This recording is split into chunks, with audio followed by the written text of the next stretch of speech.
start today's session of modes of creation of agency. As you all know, in the very last session, I told you about what is contract of agency, why this is so special, and in what circumstances we create this type of contract. In today's world, in today's business scenario, you will see that there are a lot of momentum regarding these creations of agency. You can see a lot of contracts between agents and principal. All of this we have discussed in last session, where I told you about what basically this means. क्या होता है contract of agencies, parties क्या होती हैं, कब ये create होता है, क्या सिचुएशन होती है, एजेंट का क्या रोल होता है, that we all done. So on the top you see the link, go and watch out. First of all, it's very basic introduction. Coming to this session students, आज मैं आपको बताने वाली हूँ कि एजेंसी कैसे कैसे या किस किस सिचुएशन में क्रिएट होती है. आप एजेंसी को कैसे क्रिएट कर सकते हैं, मतलब अगर आप प्रिंसिपल हैं या फिर आप एजेंट हैं तो आप कैसी सिचुएशन में इस कॉन्ट्रैक्ट में आ सकते हैं या इस कॉन्ट्रैक्ट में बंध सकते हैं, that we will see and how this is created. So before that, here I have provided you our mail and contact number through which you can get in touch with us. Sorry, this is our contact number and this is mail, vice versa. So that's a mistake, I'm sorry. Its email is learnwithnishman@gmail.com and contact number is 888-208-9998. You can contact us freely and get in touch with us. So starting with the modes of creation of agency, the very first way through which we can create agency is by express agreement. All right, by express agreement. So by express agreement में क्या होता है, that contract of agency may be express or implied.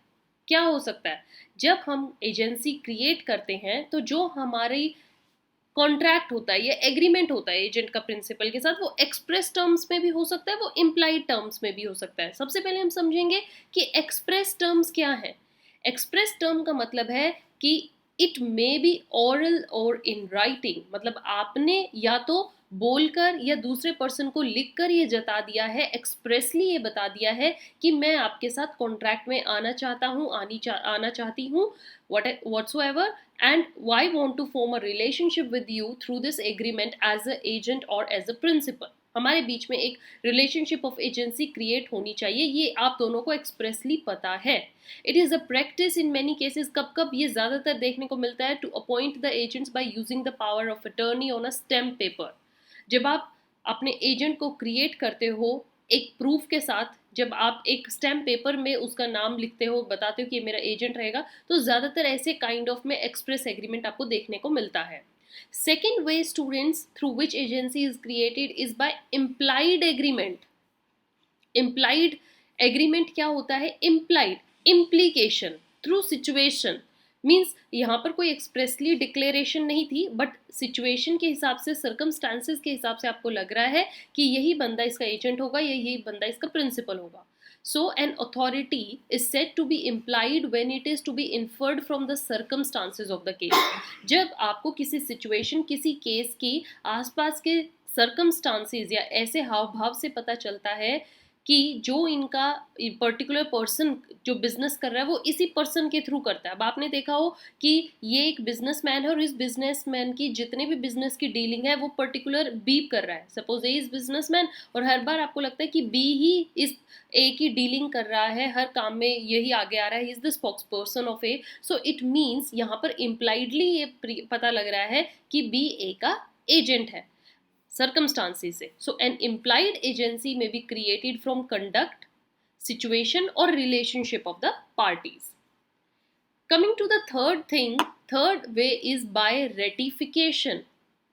By ratification is what, देखिए express और implied में क्या था, express में बोल के लिख कर आपने अपने एजेंट को बताया है कि ये मेरा एजेंट है. सिचुएशंस के थ्रू इम्प्लाइड में हमने देखा कि सिचुएशन या बिजनेस डीलिंग्स, जो आपकी कोर्स डीलिंग्स चल रही है, उसके थ्रू दूसरी थर्ड पार्टी को पता लग रहा है कि आपका एजेंट है.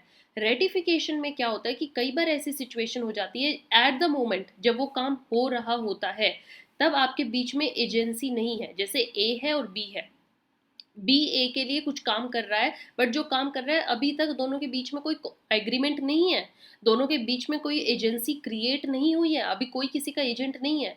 बट अगर बी ए के नाम पे काम कर देता है और लेटर ऑन ए इस बात को एक्सेप्ट कर लेता है कि हाँ बी ने मेरे बिहाफ पर काम किया है, या I accept whatever B has done and he has done on my behalf, means A ने बी के काम को रेटिफाई कर दिया है, एक्सेप्ट कर लिया है।